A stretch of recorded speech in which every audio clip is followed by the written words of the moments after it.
Are you a scaling SaaS founder? Ready to make the leap from leading a team to leading an organization? Join us each week as we refill your think tank with actionable tips and strategies from great business minds you know and those who don't know yet. This is SaaS Fuel with your host, 5-time entrepreneur, SaaS founder, and globetrotting adventurer, Jeff Maines. Welcome back to the SaaS Fuel Podcast, where our community is like an exclusive yacht club, minus the yacht, but loaded with smooth sailing. I'm your host, Jeff Maines. I help B2B SaaS founders like you scale from 7 figures, which is good, to 8 and 9 figures, which is outstanding. Together, we supercharge revenue growth, create premium valuation, and craft a business you're proud of and a life of impact and freedom that you love.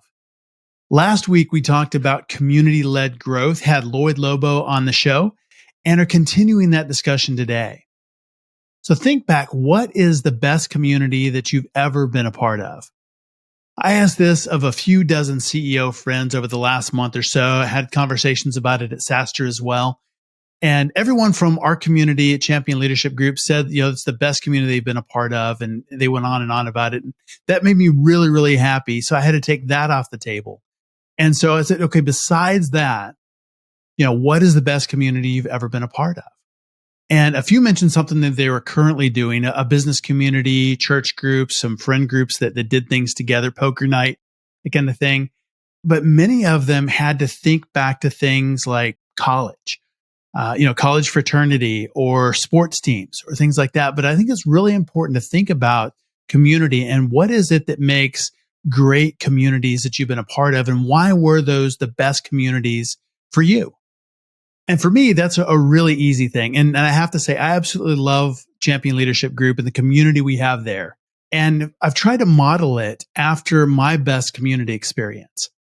And that was a community that was, a complete surprise to me, completely shattered my expectations. It was called CEO Netweavers. It was based here in Dallas, founded by a guy named John Casey. Man, I have tremendous respect and admiration for. Harvard MBA, entrepreneur, CEO, runs an executive search firm today, and is just a fantastic guy. But what really sets John apart is servant leadership. And back when I joined CEO Netweavers, years ago, I'd heard the term and kind of understood the concept. I'm like, yeah, that's a cool thing. But to this day, I have never seen it lived out like John and like other members in that group. And he was, very influential in putting that group together and kind of setting the ground rules and bringing people in. But CEO Netweavers was, for lack of a better term, was a networking group of grew to about, 300 or so seated and in transition CEOs here in DFW. But this wasn't your usual business network where folks kind of swap business cards like Pokemon cards and had surface level conversations while looking over your shoulder to, see who else might be out there for them to go talk to. I mean, networking like that honestly just kind of disgusts me. I just can't stand those types of environments. And this was something that was completely different. And there was a magic phrase at CEO Netweavers, and you heard it all the time. And it was really simple. It was, how can I help you? Not like, hey, what can you do for me? How can I help you? Kind of like the Jedi order for business, minus the lightsabers. And the thing is that was a genuine question. There was no quid pro quo. There was no agenda, no ulterior motives. But you had CEOs, you had millionaires, billionaires, powerful and influential people taking time out of their lives to help me. Do you believe that? And I was really floored. And I wanted to help them in any way that I could. I wanted to absolutely give back. I wanted to embrace that culture. How can I help you?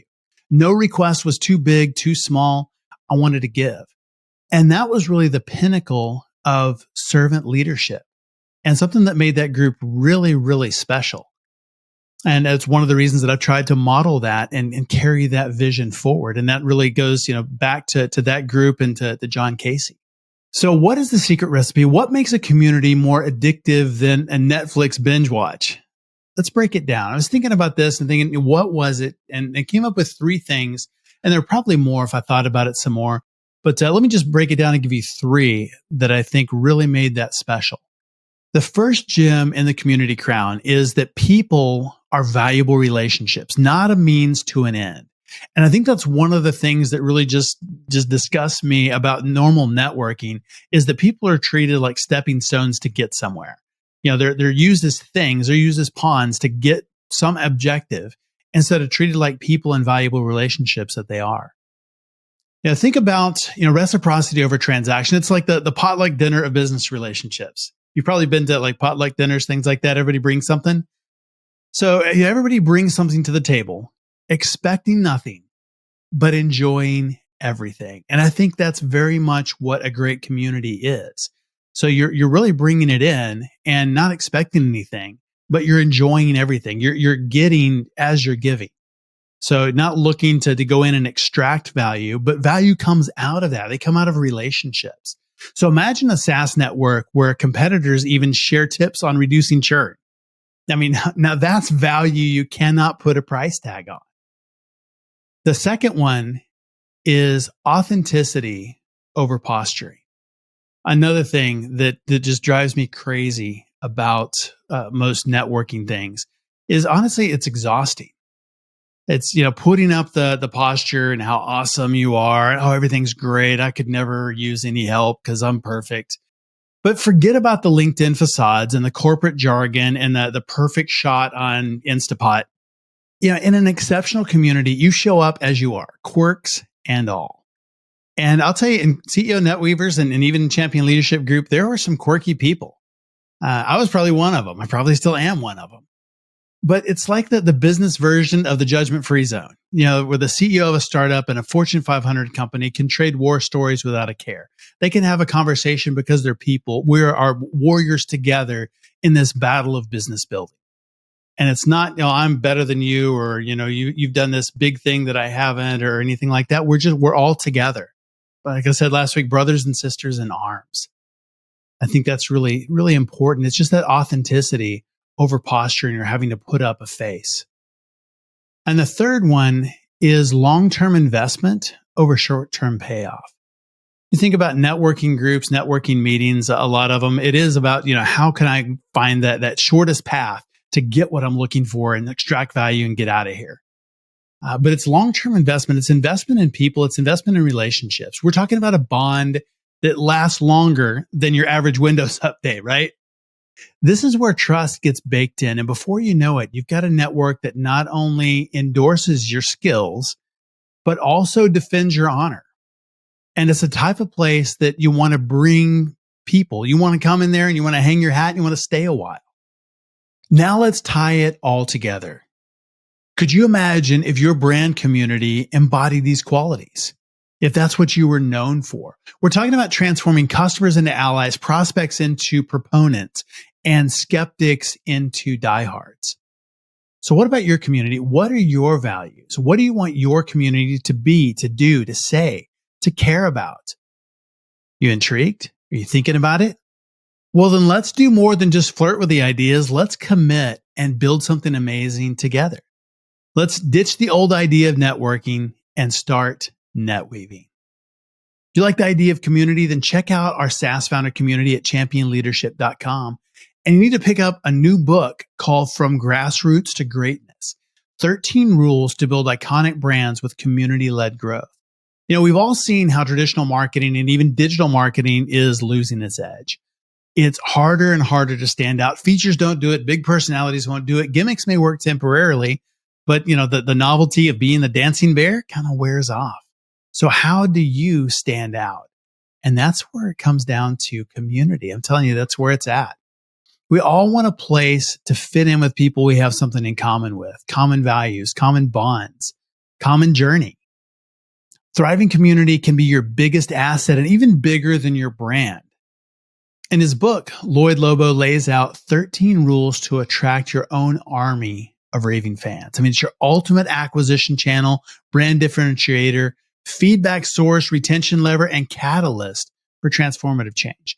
Brands of yesterday were built on what they told you about themselves, but brands of the future, and I would even say brands of now, will be built on what the community says about them.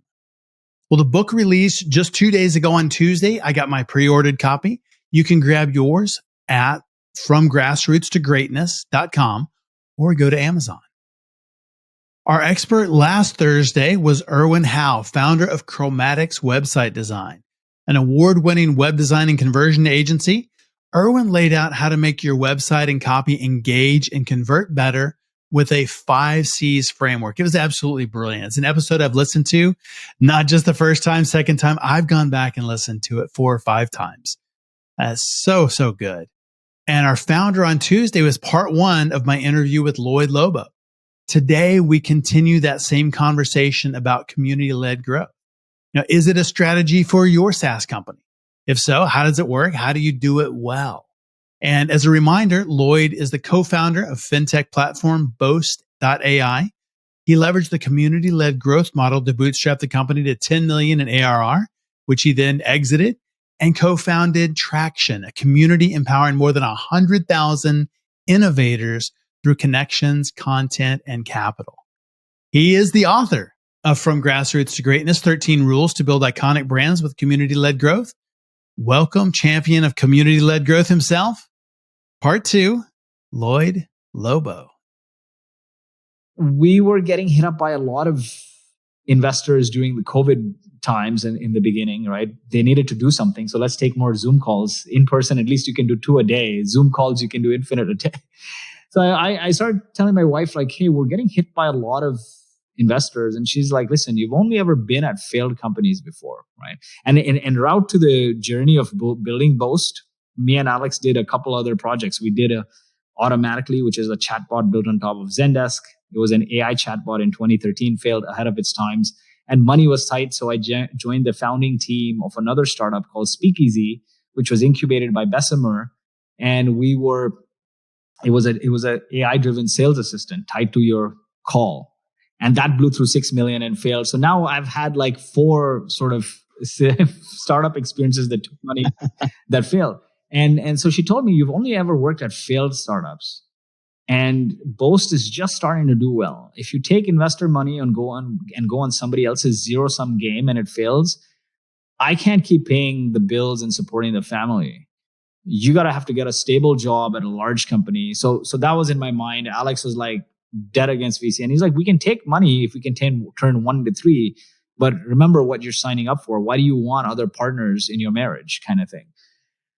And these guys dropped the golden and the magic words like, hey, we're not traditional VC. So I'm like, what are you, private equity? And the first startup I was at was private equity funded, and that went to crap anyway. And I saw how involved they were. And it works. Everything works at a certain stage, right? There's a specific investor for your stage.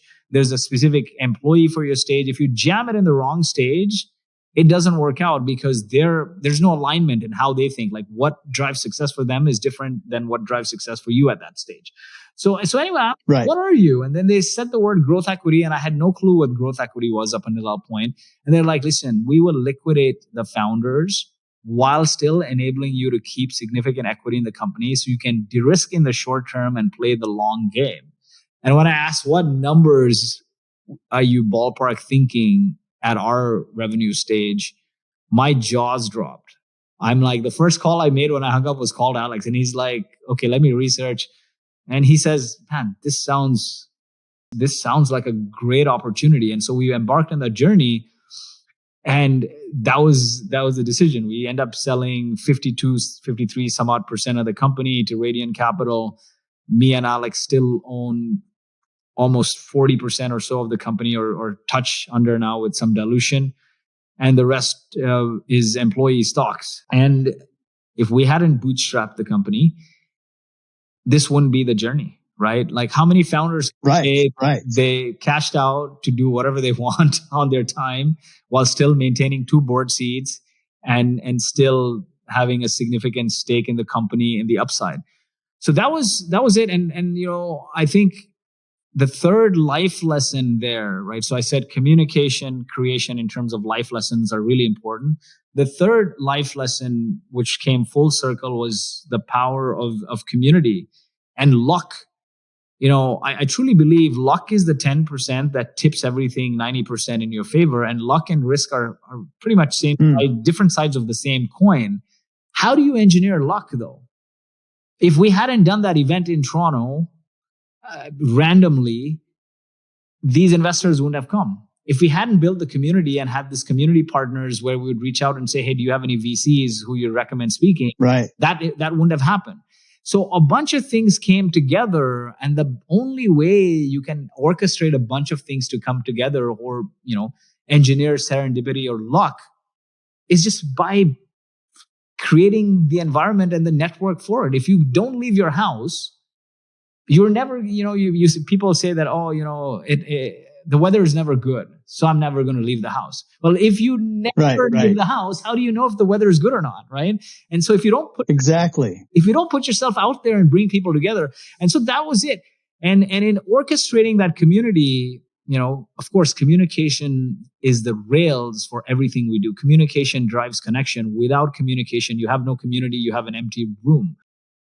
And so I think in that order, communication, creation, right? Communication and creativity, and then bringing the community. And if you do that at a cadence, you can engineer luck and everything else. And tying to what my grandfather said, the only way to create abundance in life is to help others without expecting anything in return, is a very famous Zig Ziglar quote that I found out not too long ago. Is you'll get all you want in life if you help others without expecting anything in return. It's pretty much the same thing. Help other people get what they want, and you'll never have to worry about getting what you want.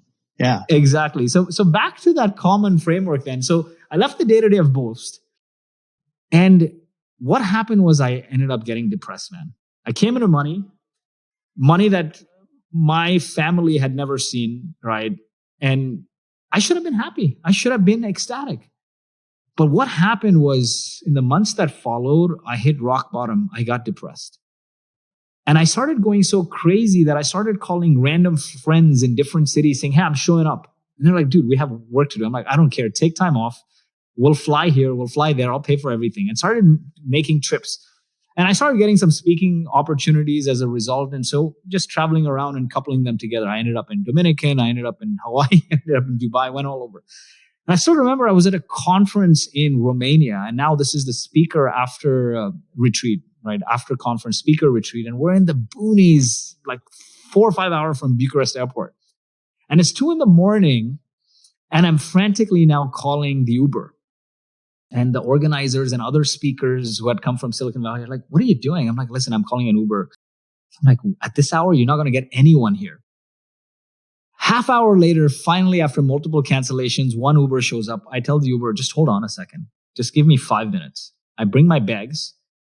I book my ticket to Costa Rica, and I tell them, guys, bye. I have some friends in Costa Rica, and they're calling me. And I take this flight to Costa Rica last minute. So I book a flight at 2 a.m. That's a 3-4 hour drive to Bucharest for a 7:30 or 6:30. Wow.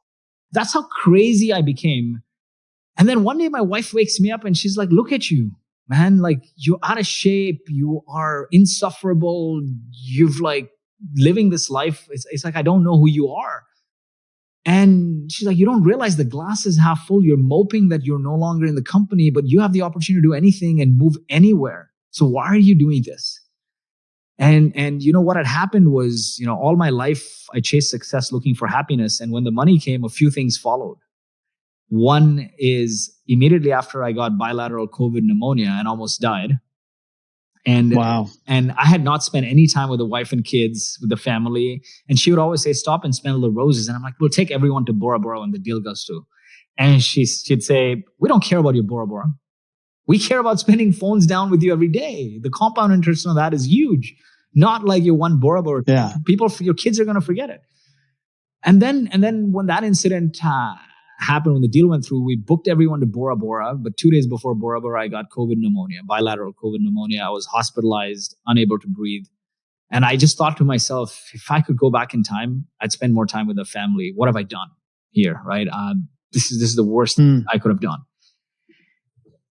But then I got out of the hospital and I promised my kids that I'd spend more time with them. But that didn't happen. The company obviously came into money as well. And we went on to hire 80, 90 people. Things were chaotic. We were hiring some big company execs.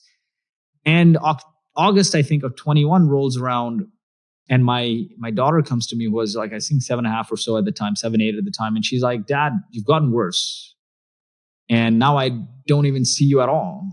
And she's like, why are you like this? And I said, listen, we've got so many people. It's chaotic. We got to make sure we do right by them. And she says to me, why don't you go and work for somebody who thinks like that so I can have my dad back? 2 weeks. Wow. Now, imagine that's profound for an 8-year-old. And I think, all my kids take after the mom.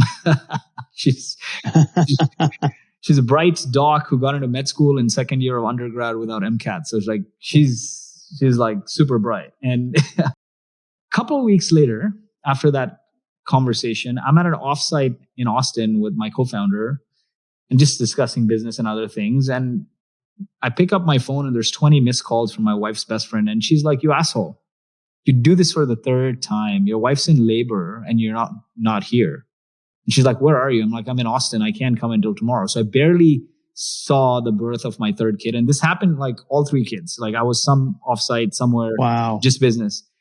And then what was happening was, I'm this 0 to 1 person, right? Risk. And I think, I had a conversation with Jason Fried of Basecamp recently, and he said, founder and CEO is a title like having CTO and chief Luddite. A founder's job is to inject new risk in the business. Yeah. And a CEO's job is to stabilize the business. And it worked really well. Alex was the CEO of the company, and he was always like, stabilizing the business and making sure the company is stable and has money and financially sound, because that's what you need to be as a bootstrap company. And my job as a founder president was injecting risk in the business, new products, new channels, new markets, bouncing off the walls. And we worked really well. And now we had all these new execs come in, like CTO from a $10 billion company, CMO, all these multi-billion-dollar company execs. And I just wasn't gelling with them. And so I walked into a board meeting. I'm like, listen, I think these guys are not working out. You got to get rid of them. And they're like, oh, hold on. Why don't you take a paternity leave and take a break? You've had a very stressful year, from like this due diligence process and COVID to like almost dying of COVID. And then, all this chaos, your new kid. Take a paternity leave and we'll figure out the right role for you when you come back. And my heart sank, man. I went home that day and I hugged my wife and I literally cried for 10 minutes. And I apologized and I said, I'm sorry for all the times you needed me and I wasn't there. I put the company first, and today I'm not needed and I'm not there. And I, now that I, fast forward 8 months from that incident, I went on this partying rampage, trying to meet people, because I felt like I lost my tribe, right? I was a community oriented. I've only ever been a part of the community, right? The slums, the Gulf War, the HubSpot inbound community. And then when I built building the traction community to bootstrap Boast, was doing startup weekend hackathons on the side. So only ever knew that. And I felt like I lost the community. So I was going crazy. And then when I come back from this Costa Rica trip, she's like, look at you, right? You've become insufferable. If something happens to you, you're not going to get a second chance. Or a third chance rather, because surviving COVID was your second chance. You might not get a third chance, and your kids are going to left holding the bag. So that night I was stressed, and I look across the room and I see my Peloton bike, which had turned into this makeshift towel rack, and it's been sitting there since probably 2018 or so. I hop on it, pick some random instructor, and her name is Robin Arzone, and I felt instantly connected to her. She was coming off maternity leave, brought her vulnerable self, and started saying, oh, I can't ride. I'm not strong. I feel weak. And then she yells out, self-pity is toxic. One shift, one crank, one ride up around the block. I can, with like Eye of the Tiger from Rocky playing. And like all the riders on the side of the Peloton high-fiving each other. And that one ride just zipped by, turned into 2, turned into 4. And then, my life changed because Peloton gave me a new community. And I started making friends with fit people, healthy people. And Peloton gave me this lifeline and a new community to rely on. And so then fast forward a few months, I'm sitting here now with a lot of time on my hands, good health, time with the family. And I started to reflect back. And I said, the only time I hit rock bottom in life is when I didn't have community. So I started just rewatching all our traction content. I started talking to lots and lots of people, started looking into some of the biggest iconic brands on the planet and seeing like, is this community thing just common to my journey? Or is it like something that is part of everyone else? Because I wanted to get my story out as a community-led person and the importance of community. But I'm like, I'm not that famous of a person, right? Nobody knows me. Yes, it's an interesting story, but people will resonate more beyond just one person. So I started researching and looking, and I found something very profound in every obscure idea from Christ to CrossFit that went from the seed of an idea to a global phenomenon. People listen to you, you have an audience. You bring that audience together to connect with one another, and you have a community. Now you bring that community together to create impact that transcends your product or service or profits, an impact that ties to a bigger purpose, and you have a movement. And that when that movement comes together through rituals and unwavering faith in its beliefs, it becomes a movement. So think about that for a second. Audience, community, movement, religion, or cult. Every enduring, iconic brand has had that journey, is what I found in common. Yes, absolutely. And I said, now I got the hook for a bigger book with lots of data, asking the same questions over and over again, and then distill the answers from those questions into 13 rules to build iconic brands with raving fans. And I also read some studies from this author around the exponential organization. Have you heard of the 10X organization? Yes. So I forget I think it's Dan Sullivan or Salim maybe. And it's around creating, like, what are the key tenets of 10X organization? So it's Salim and Peter Diamandis and Michael Malone. And one of the key things is community. Community and crowd is a key differentiator that not only turns your organization 2 or 3X, but 10X. And so we decided to write that book. And I said, through this, I'll also get my personal story out, but nobody cares about my personal story. And I tie it to everyone's journey across each chapter. And so that formulated the From Grassroots to Greatness, 13 Rules to Build Iconic Brands with Community-Led Growth. And Jason Lemkin, who's been a longstanding mentor of mine, was gracious enough to write the foreword. And in the foreword, he didn't just write a CEO platitude in that foreword. He actually wrote about how they built SaaSter. That's great. Yeah, community is definitely where it's at in building a company. And I love that about, really bringing people together around a cause that's bigger than themselves. So it's really about that impact. It's about something bigger than just making money, than just, doing something. But there's more, and they want to be a part of that. And it's that the progression of the community to a movement and beyond. And I think there's a lot to be said about that.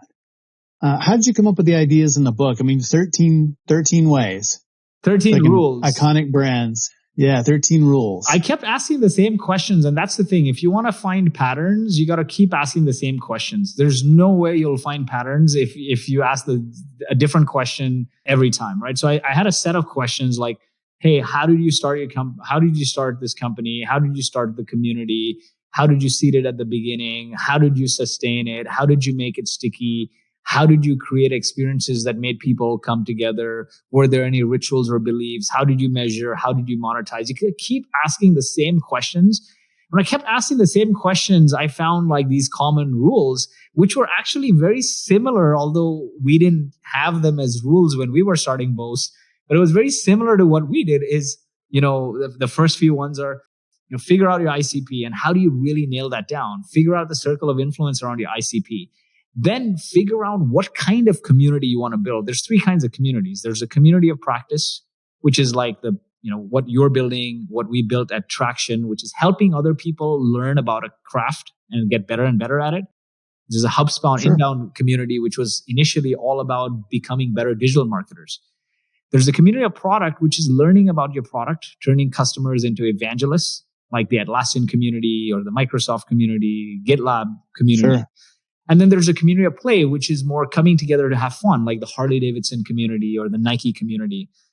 Now, if you're a B2B product and you don't have product market fit, don't build a product community or community of product, because people think you're trying to sell to them, right? And you're not going to get feedback when you have product market fit. Build a community of practice that ties to this concept of falling in love with your customer and making them successful beyond your product or service. So what is that greater thing? For us, we started with saying we're going to automate R&D tax credits. But when we said, hey, if we want to form a community of practice, we got to think about what is the greater purpose here? What is the greater value? And our purpose was enabling innovators to change the world, because every dollar spent in innovation returns 20 to the economy. Vaccines, robots, clean drinking water is a function of innovation. Yet 99% of the innovations die on the vine. In the last 15 years, more than 50% of the Fortune 500 companies have evaporated because they either don't have the funding or the know-how to innovate. So our purpose was that helping innovators to change the world. Our vision became accelerating innovation, and our mission became providing them R&D analytics and R&D funding. Now, if we just said we'll automate tax credits and we just were about the product, then I don't think we'd gone this far. So our product evolved from saying we're going to automate your R&D government application for R&D funding. Then the governments were taking a long time. So we raised a $100 million fund to lend them money so they don't have to wait. Now we have this unique data set, which is your R&D data and your payroll data. But to lend you money, we also have your banking data. So we have a 360 view of your R&D. So now we can give you interesting analytics on what projects you should invest in, who you should hire, and so on. So we went from being this tax credit company to becoming an R&D intelligence company, just because it ties to the greater purpose. And that's why I said, right, customers don't buy products, they buy outcomes. You might have seen this product marketing graphic where Mario, and there's a mushroom, and he eats the mushroom and he becomes Super Mario. And that the graphic says the mushroom is not your product. Super Mario is your product. That's what customers want. There you go. That's right. And so figuring that out. And so then, you figure out your ICP, you figure out the circle of influence, figure out your purpose that transcends the product or the profits, figure out the vision, which is what the world will become as a result of your existence, the mission, how you do it, and the values. And also what I found in community-led companies were 6 common values, which is connection, autonomy, mastery, purpose, energy, and recognition. If you are controlling, you can't build a community-led company. It's about giving people autonomy. If you don't have a purpose that transcends your profits, you can't build a community-led company. Energy is really important, because if there's no energy, then just people get drained out. And with the right amount of energy, even in the most stressful times, people are pumped to go. Like you see people in like marathons at the last mile.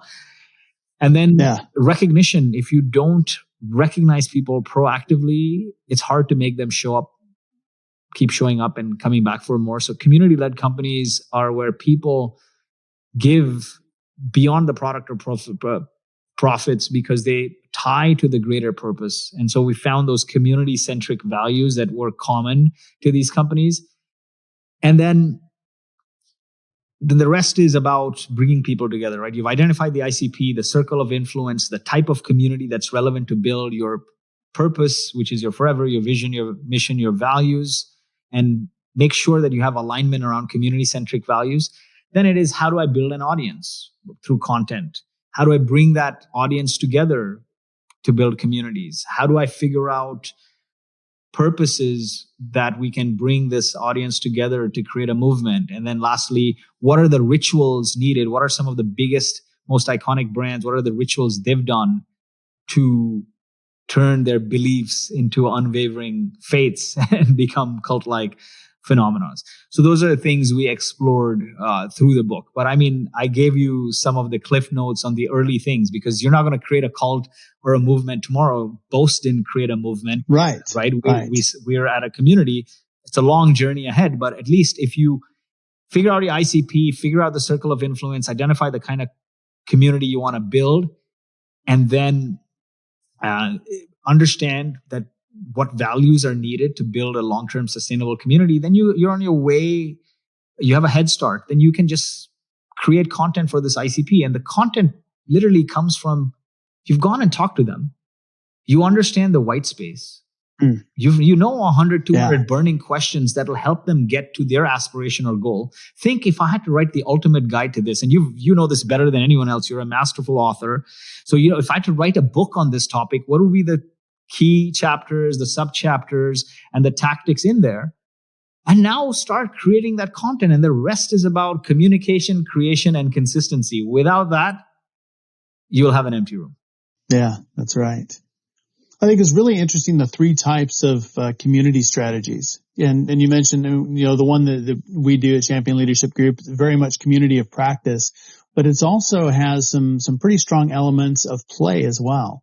So I think that's really important as entrepreneurs, that we do things outside of work, have interest, and that's where I think you really build a lot of really strong relationships, is in doing things that are fun. You get out of your head and into life. Exactly. So just didn't know what that was called. Practice and play. That's really interesting. Play is a great example with like Harley Davidson, right? So Harley Davidson almost went bankrupt in the 80s. And yes. Community became a company strategy, not a marketing strategy. And this is what a lot of people are doing right now. Is like, oh, I want to build a community. Do I start a Facebook group, a Slack group, a Discord group? Oh, who should I hire in marketing? No, this is a company strategy. Dharmesh at HubSpot, there's a $20 billion company, was the first, community builder, right? The whole exec team were involved in building the community. Gainsight, Nick Mehta, he's like CEO and head of community. Community is a company strategy. The president of Harley had direct oversight on this community. Employees went out and started writer clubs. They became part of those communities. The writers became employees. They started hosting events and bringing people together, and done consistently over time. A Save Harley movement erupted. And today, they raise money for breast cancer and autism. And that's how you do it, right? They have a ritual, which is get together every weekend. And initially, maybe those rituals require external triggers where you're messaging them and saying, show up, show up. When it becomes a cult-like brand, the triggers for the rituals are not external anymore. They're internal. It's like, staunch religious people, they got to wake up at a certain time and pray, right? It's not an external trigger. For me, growing up, my mom had to remind me, right? Like, come on, like she's a very staunch Catholic. and I was like, oh, mom, right? But like, how did she become that way? Initially, it started with reminders likely from her parents. And eventually, through rituals, she developed unwavering faith in those beliefs, in those practices. And it became an internal trigger to do that ritual. And that was Harley's Weekend Warriors, right? And so think about deliberately how you can do that. And if you do that, you will build a successful, not only community, but you'll build a cult-like brand, right? That's the reason why Red Bull has vodka Red Bull. Nobody says vodka. Exactly. Vodka Coke. Nobody says vodka ginger. It's like vodka Red Bull is a thing, right? And there's different ways to engineer it, like CrossFit. Is a ritual, workout of the day, rain or shine. It's workout of the day. Try arguing with a CrossFitter or a Bitcoiner, and they'll cut you, right? It's gone from audience. Yes, they will. Audience to community to movement to religion in many ways. Yeah. So a lot of SaaS founders are listening right now. What are the things, it's just thinking about starting a community, maybe sounds overwhelming, maybe sounds really interesting. What are some things that they can do, practical steps? How do they get started? How do they build a community and commit to do that? And what are the steps to make that happen? Definitely. So I think the step one, like I said, is figure out your underserved niche. Just write it down. What are the pains? What are the goals? What are the needs? What are the aspirations? Write down who do they fund? Who do they frequent? They follow. Draw their circle of influence. Figure out your community values if you have them. If you want to give, if you can't give, if you don't care, if you care about control, if you don't have energy, you don't have a purpose, don't force it, because there's cheaper ways to grow. Community takes a long time. Figure out the kind of community you want to build. I like that mix of practice and play. We do some of that at Traction as well. Then start creating this audience through content. And I'll leave you with this as a starting point, right? So write down those 100 burning questions that your niche audience has. So you have a repository of ideas. Think if you're writing a book for that purpose, for that aspiration, what it would be about, the chapters, sub-chapters, and the topics. The easiest way, honestly, and this will help you in many ways beyond content creation, it'll help you engineer a network, is like what you and I are doing. You have this list of influencers because you've drawn the circle of influence. Invite people, start a podcast, right? And I would urge you not only start an audio podcast, start a video podcast, because once you have this podcast, turn the long form video for YouTube, post the audio to podcast, turn the highlights of the video into shorts for YouTube, Insta Reels, TikTok. Take the text and make a detailed post. Don't just post links. I see a lot of people post YouTube links on LinkedIn. LinkedIn doesn't like that, right? Don't take people off platform. Post a summary of 10 things I learned about XYZ to get you to ABC result on LinkedIn, and then post the link in the comments. Then turn a series of these videos maybe into like a course on Maven or something. So now you've got one piece of content into multiple forms of content. You can turn it into a book, like I'm doing with From Grassroots to Greatness. Right. Then, make sure you have a weekly newsletter. So you're sending it out, because the platforms are good to distribute your content. The platform is not good at owning your audience. The only way to own your audience is to build a community. The platform will never help you own your audience, because how are you going to get their emails? Right. YouTube, even your podcast, it's really bad. And so early on, actually, before we even did the podcast or YouTube, we heavily invested first in creating an audience through email, newsletter, and in-person events. And that's why the list is so big, because now at least I have the email. If I didn't have email, most of our growth has come through email, whether it's Traction, whether it's Boast, even the book, right? So I think that is very important, is like, how do you own your audience? So make sure you have some way to collect emails and you're just not building audiences on third-party platforms. And that's why I like this concept of, if you're hosting interviews, open it up. Ask people if they'll join, send a registration link and get them to register in exchange for access to the content, or maybe they can join live, right? If they share their email in exchange for the content, now you have their email.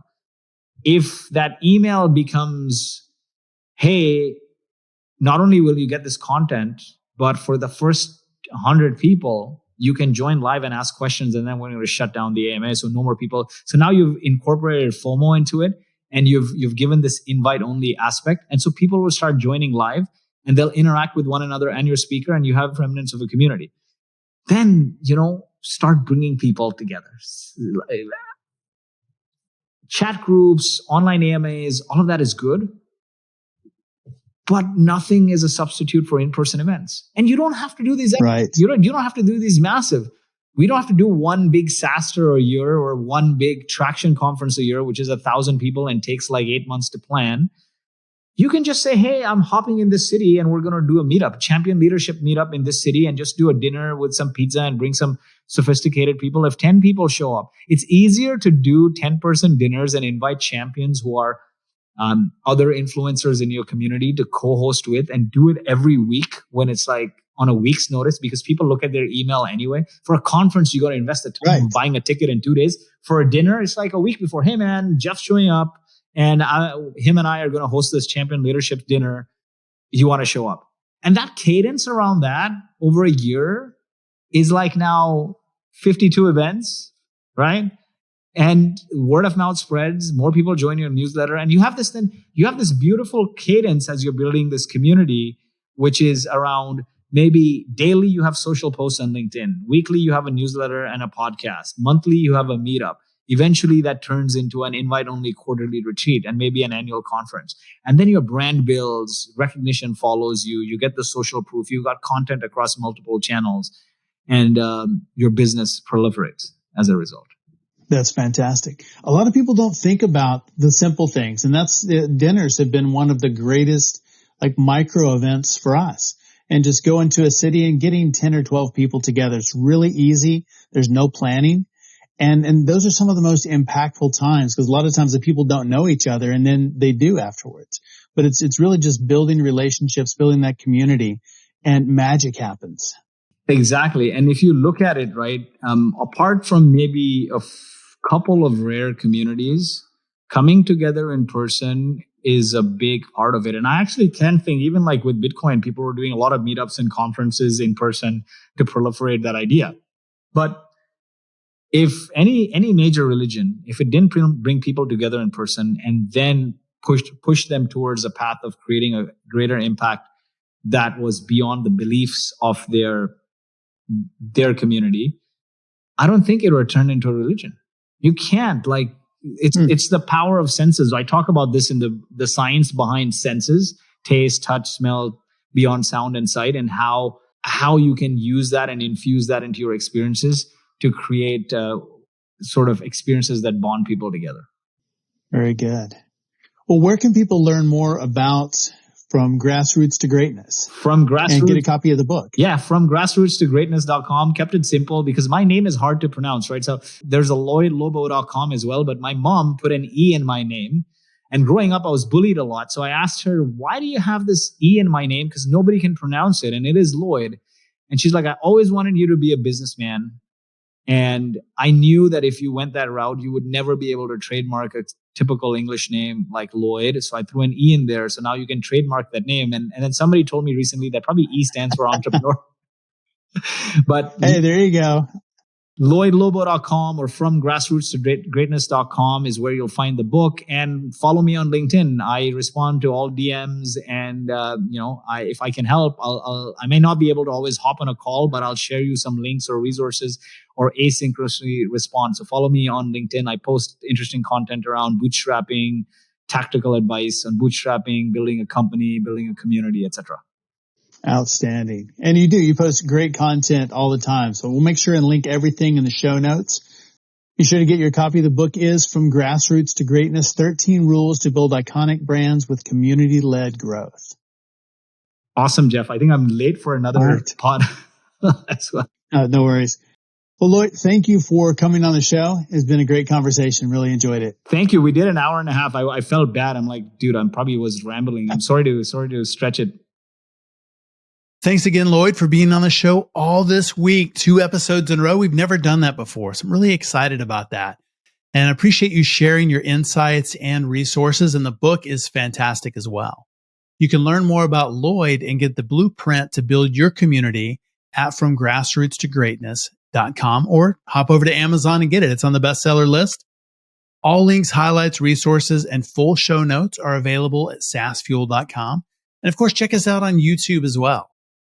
Subscribe or follow us there, and everyone who subscribes this week gets a community set. Brew a pot and watch as a group of like-minded people magically appear to discuss your favorite topics. Side effects may include, lively debate and too many dad jokes and maybe even more puns. Join us again next Tuesday, where our founder is Alexander de Ritter, co-founder, visionary, and CTO at Inc., the world's first AI-powered content optimization software. Alexander crafts magical tools for web marketing and loves to study the how and the why humans and AI make decisions. So if you want a glimpse of the future of AI and where we're headed with AI, Alexander's been doing this for years, and you will be blown away with his predictions of the future. And next week on our SaaS Fuel Expert Series, we have another visionary serial entrepreneur and idea guy, Eric Holzclaw, founding partner and chief strategist at Liger, one of Inc. 5000's fastest growing companies. So I will see you next time. And as always, enjoy the journey. Thanks for listening to SaaS Fuel. Full show notes for each episode, which includes a summary, key takeaways, quotes, and any resources mentioned, are available at SaaSFuel.com. Be sure to follow and subscribe wherever you listen to podcasts. And if you're enjoying the content and getting value from these episodes, please leave us a rating and review at ratethispodcast.com/SaaSFuel. We'll be sure to read these out on future episodes.